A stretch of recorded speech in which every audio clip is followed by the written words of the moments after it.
कृष्ण के जो हमारे अंशी हैं, उस अंशी का एक छोटा सा अंश जो मेरे हृदय में भगवान श्री कृष्ण हरि के रूप में विराजमान है, हृदय में हमारे अंतर्यामी के रूप में, उसे तू जान अर्जुन। उसको जानेगा तभी जब तू अंतःकरण को अपने हृदय के पास विराजमान अंतःकरण को शुद्ध करेगा, अर्थात मन, बुद्धि और अहंकार को जो कई जन्मों से, अनंत जन्मों से स्वभाव के रूप में एक स्वभाव का हिस्सा बन के चले आ रहे हैं, उसे तू रूपांतरित कर, अच्छे शुद्ध कर, रूपांतरित कर, शुद्ध कर, तभी तू इस मनुष्य जन्म का जो प्राप्ति की है वो प्राप्ति सफल हो पाएगा। क्योंकि तू भोग योनि में नहीं पैदा हुआ, जैसे और भी जीव भोग योनि अर्थात उन 84 लाख योनियों में पैदा होते हैं, वो सिर्फ भोगते हैं, उनके लिए कोई भी शुद्धिकरण नहीं होता, वो बस अपने स्वभाव के अनुसार जीते चले जाते हैं। उन्हें अगर हिंसा करके दूसरे जीवों को भी खाना है तो वो करेंगे। क्योंकि उनका स्वभाव उस जन्म में वो है और पुराने स्वभाव भी चले आ रहे हैं। और फिर ये हिंसात्मक जीव का जो स्वभाव बनता है और जो अनंत काल का स्वभाव बन के मिल के जब मनुष्य जन्म होता है तो ये स्वभाव और भी दूषित हो चुका होता है। इसलिए मनुष्य जन्म बहुत जन्मों के बाद प्राप्त होती है अर्जुन। ये जन्म को तू मुक्ति के लिए उपयोग कर, अपने अंतःकरण को शुद्ध कर, रूपांतरित कर, भगवत प्राप्ति के लिए, ज्ञान के लिए, सच्चिदानंद घर परमात्मा ब्रह्म को प्राप्ति के लिए। कर्म योग तो तुझे इसी मानव जन्म में, मनुष्य जन्म में ही मिला है। क्योंकि तू कर्म योनि है। तू अपने कर्म से, अपने ज्ञान से और भगवान से अभिन्न होके तू इस आत्मा को, इस अंश को, इस स्वरूप को शुद्ध करके तू पुनर्जन्म फिर से नहीं प्राप्त कर पाएगा।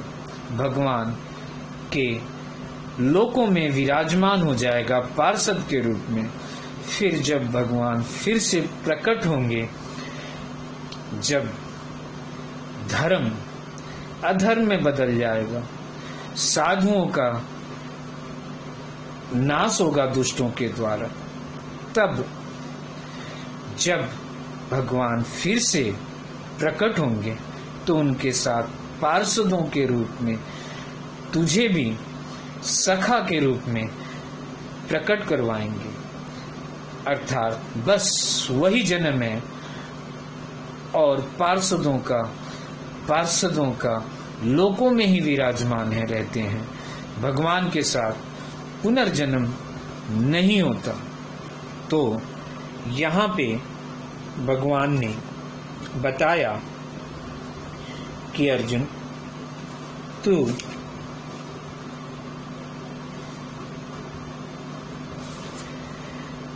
जितने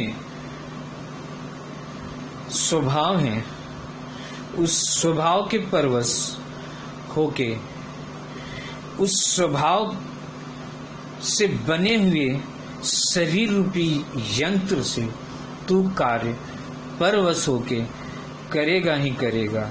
तू जितना रोक ले अर्जुन, तेरा स्वभाव तेरे को कर्म में लगा ही देगा तू जितना भी कह ले कि मैं युद्ध नहीं करूँगा, लेकिन तेरा स्वभाव, तेरा जो ये प्रकृति है, वो जो आम भाषा में प्रकृति बोलते हैं, मनुष्य की प्रकृति, मनुष्य की व्यक्तित्व, मनुष्य का स्वभाव, मनुष्य का स्वधर्म, ये सभी एक ही हैं, एक ही हैं, जिसके मतलब, जिसके अर्थ एक ही निकलते हैं।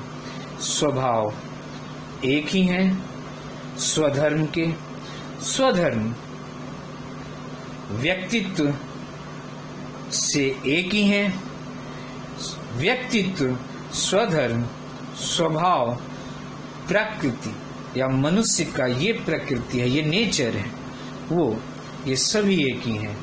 अब भगवान श्री कृष्ण ने एक और जोर दिया है, उसके बाद हम उपसंहार करेंगे। तो क्या जोर दिया है? भगवान श्री कृष्ण ने स्वधर्म, स्वधर्म की चर्चा की है। उस स्वधर्म में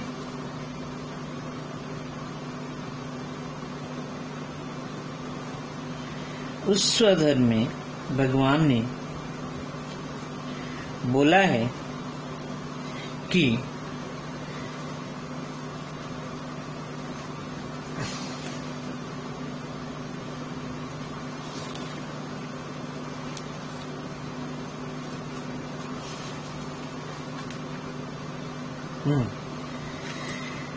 हाँ, श्लोक मैं बोल रहा हूं कि जिसके बारे में अभी हमने थोड़ा देर पहले चर्चा की कि दार्शनिकों में, दार्शनिक में, ज्ञानियों में और कुछ विवेचन प्रवचनकर्ता में, उपदेशकों में कुछ एक जगह अर्थ निकालने में मतभेद पैदा हो गया है। वो मतभेद आज थोड़ा बहुत मैं अपने दृष्टि से, जो मुझे लगता है जो सही है, उस दृष्टि से बताने जा रहा हूं कि स्वधर्म और स्वभाव को भगवान ने यहाँ पे अपने कर्म को, स्वधर्म मीन्स स्वभाव से उत्पन्न हुए कर्म, जिसमें मैं यंत्र रूप से डालता हूँ, उस कर्म को भगवान ने स्वधर्म बोला है। उस स्वभाव जनिक या स्वभाव से उत्पन्न हुए कर्म को ही भगवान ने यहाँ पे स्वधर्म बोला है, जिसको भगवान ने श्लोक 47 अध्याय 18 में बोला है, श्रेयस्वधर्मो विगुण पर धर्मात्स्वनुष्ठितात् स्वभाव नियतम कर्म कुर्वान्नपन्नोति किलिब्यशम। व्याख्या है, अच्छी प्रकार आचरण किए हुए दूसरों के धर्म से गुण रहित भी अपना धर्म श्रेष्ठ है, क्योंकि स्वभाव से नियत किए हुए स्वधर्म रूप कर्म को करता हुआ मनुष्य पाप को नहीं प्राप्त होता।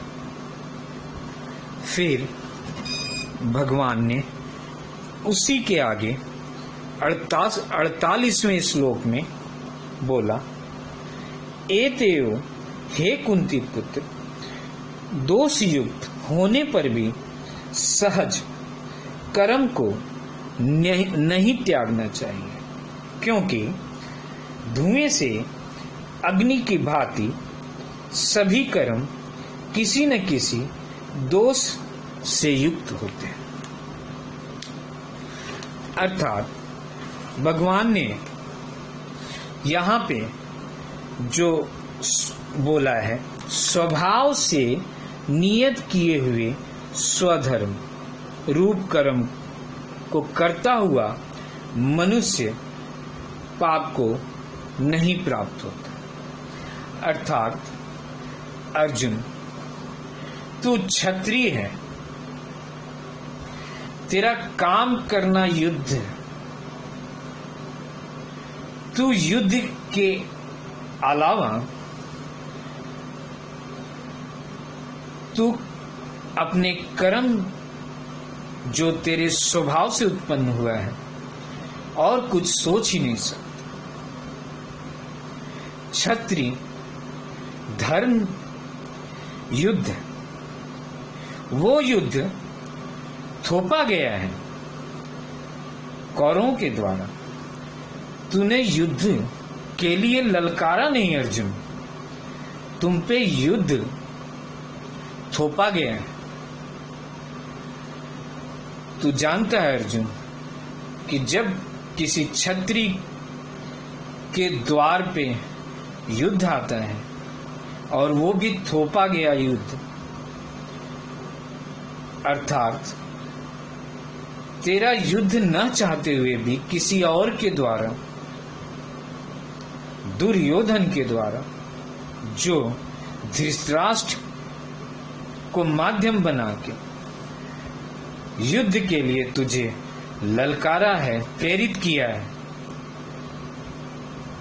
5 गांव भी मांगने के बाद भी उसने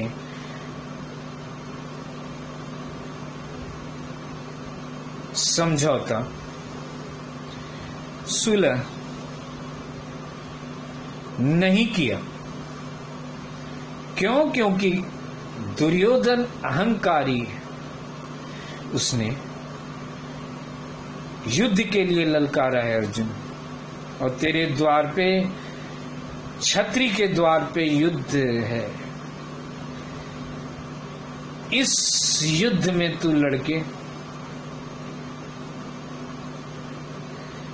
या तो राज भोगेगा या तू स्वर्ग भोगेगा। क्यों? क्षत्रिय का धर्म युद्ध है। तू अपना स्वाभाविक कर्म करेगा, वो भी थोपे हुए युद्ध पे। तो तेरा मरने के बाद, तेरे मृत्यु के बाद भी तू स्वर्ग भोगेगा ही, और जीतेगा तो राज भोगेगा। लेकिन अर्जुन, मैंने तुम्हें 11वें अध्याय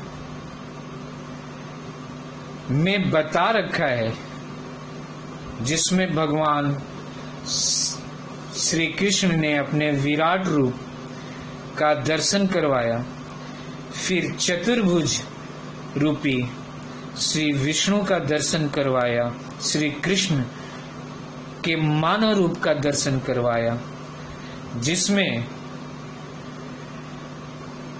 भगवान ने बताया कि देख अर्जुन, ये जो तेरे जितने रिश्तेदार हैं, बड़े बुजुर्ग हैं, तेरे कुल के सदस्य हैं, जितने भीष्म पितामह हैं, द्रोणाचार्य हैं, कुल गुरु हैं, जिन्होंने तुम्हें बचपन में पाला है, खिलाया है, वो सभी सब कर्ण भी देख, सब मेरे इस काल रूपी मुख में प्रवेश कर रहे हैं। अर्थात ये पहले से ही मारे जा चुके हैं अर्जुन।